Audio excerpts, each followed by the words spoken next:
చూడాలి. ఆయన తెలుగు మీడియానే కదా, అసలు మీడియా అనే దాని పట్ల ఆయన నిర్లక్ష్యంగా ఉంటాడు.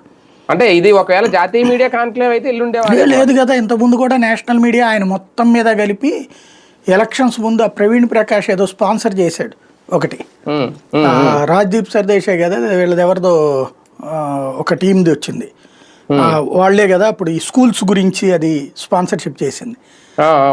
ఆయన మొత్తం 5 ఏళ్లలో ఒకే ఒక్క కాంక్లేవ్ లో పాల్గొన్నాడు, అది తప్ప ఇంకేం లేదు. స్పాన్సర్షిప్ మాత్రం అప్పుడు 5-6 ఏడాదికి 1-2 చొప్పున చేశారు గవర్నమెంట్ తరపున.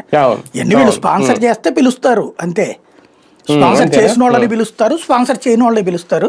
సాధారణంగా ఎవరు ప్రభుత్వంలో ఉన్నా ఈ నేషనల్ మీడియా వాళ్ళు పిలిచారంటే చాలు, వీళ్ళు స్పాన్సర్ చేసేస్తారు 20 కోట్లు 25 కోట్లు అనేటటువంటి. నేషనల్ మీడియా వాళ్ళకి 25 రాష్ట్రాల నుంచి తలకో 25 కోట్లు వచ్చినాయంటే చాలు కదా, అసలు కాంక్లేవ్లు పెడుతుంది అందుకు.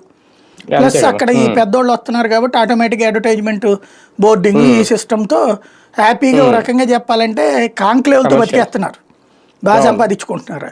వాళ్ళకి వీళ్ళకి కూడా ఏంటంటే అదేదో అంటారు కదా, పెరటి చెట్టు వైద్యానికి పనికిరాదని. మన మీడియా నచ్చదు, వాళ్ళ దగ్గరికి వెళ్తారు. అయితే చంద్రబాబు గారిని ఒక విషయంలో మెచ్చుకోవాలి, ఆయన సీఎం కాకముందు మీడియాతో చేరువుగా ఉంటారు, ఆయన కానీ లోకేష్ కానీ.